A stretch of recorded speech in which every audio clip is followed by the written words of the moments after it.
Assalamu alaikum, dear students. I am back with another lecture for your subject Introduction to Literature 2, and we have been studying about English novel, and after the introductory studies and discussions we have come to the elements in English novel, and so far we have covered the plot and characters, and today we shall see the setting of a novel. What does it mean, and what different kinds of settings do we have in an English novel? So setting is actually, we have already defined it, the time and place of a story. It talks about when and where something happened in the story.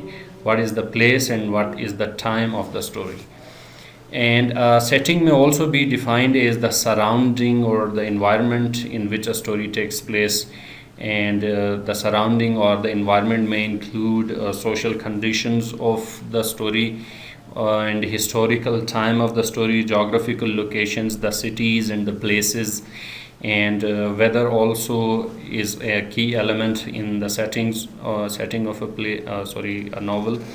Then the immediate surroundings of which are mentioned in the story, and the timing or the time of the story, when did the story take place. And within these many elements which combinedly form the setting of a story, there are three major components, namely social environment, place and time of the story. And all the settings or all the elements of the story are usually introduced in the exposition of the novel. And you might know what exposition is. We have studied it in the structure of a novel. Exposition is the beginning or the introduction of the novel or the story, and you would be introduced in the very beginning of the novel about the setting, about the time and place and the social environment, geographical locations, weather, etc. of the story. Then we have two types of settings. The first one is a simple one which is known as backdrop setting, and the second one is the more elaborate or more important one, and it is called as the integral setting of a novel or a story. So the backdrop setting is usually a kind of setting which is usually timeless. You cannot figure out, you cannot determine or understand any specific time or place of the story.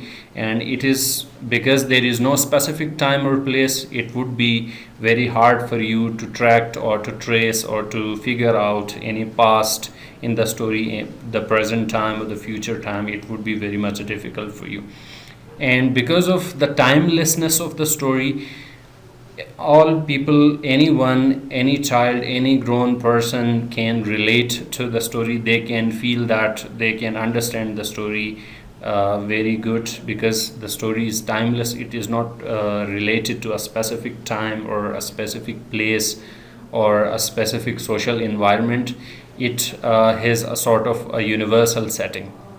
And why do writers use such settings, timeless settings? Because they actually want to focus on the message of the story or the lesson in the story or the theme of the story. So when the message, lesson or theme is more important than the time and place and the social environment of the story, then the writers use such settings, which is known as backdrop setting. And they use it because setting has no specific role or importance in the plot or in the story or in the actions of the characters. For example, you might have heard and read these stories, The Hare and the Tortoise and the Thirsty Crow, etc. So these little stories, these fables, they do not relate themselves, they are not linked to any specific time or any specific place or any specific location or environment, etc. They are sort of universal stories, and in these stories the setting is less important than the message or the moral lesson of the story. The next kind of setting is the integral setting. And as the word integral suggests, integral means important or something which is very much basic to something, and which is a very important part of something. So integral setting is a setting which is very much important to the story or to the novel. And in such setting we usually find a specific or definite time and place where the story is actually happening. So you would easily discover the time of the story, when is the story taking place and where the story is taking place. And in such stories, the time and place are important to the story, or they are important for the theme or the message or the plot or the actions of the characters. And when these are important, you would be it would be easy for you to find a specific time and place. For example, if there is a story which talks about events which happened before the advent of technology, before the beginning of this technological era or period, it would usually involve characters, and those characters would be riding horses, or they would be writing letters and sending them with pigeons or through mail, etc. They would not be able to easily travel long distances or communicate easily, and therefore such time and place is very much important, because it is affecting the plot and the actions of the characters. Now, a general discussion on the importance of this setting. So settings usually gives context to the characters' actions in the story. And what is context? It is usually the background of something. So you would have a definite background of the character's actions if you have a proper or integral setting. Setting also helps in providing the mood or atmosphere to the story.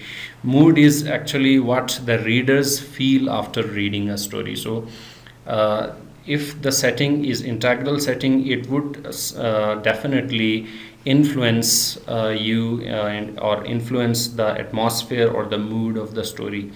And integral setting is also important, because if there is an integral setting, if there is a specific time and place of the story, if the geographical location is mentioned properly, you would be feeling easy to understand the actions of the characters, why a character is doing something, where the character is doing something, and when he or she is doing something. It would be very much easy to understand. And therefore, when the actions of the characters are easier to understand, the plot or that overall sum of or the arrangement of events would be very much easier to follow, and you would be easily getting it in detail and properly. And if we have a look of an integral setting from literature, we have a rather elaborate and detailed example here. The example is related to Emily Bronte's novel Wuthering Heights, and it says that its setting plays a vital role, a very important role in the novel, because it reflects the mood of major characters and their actions, the feelings of major characters, the psychological makeup of the main characters and their actions, and it also contributes to the overall atmosphere or overall feeling of the story or the novel as well. So the novel has this Wuthering Heights has three main settings. The first setting is the moors. Moors is usually an uncultivated and uninhabited place. And then there is Wuthering Heights, it's the name of a place in the novel, and there is Thrushcross Grange, it is another place in the novel. So there are three main places in the novel, there are three main settings.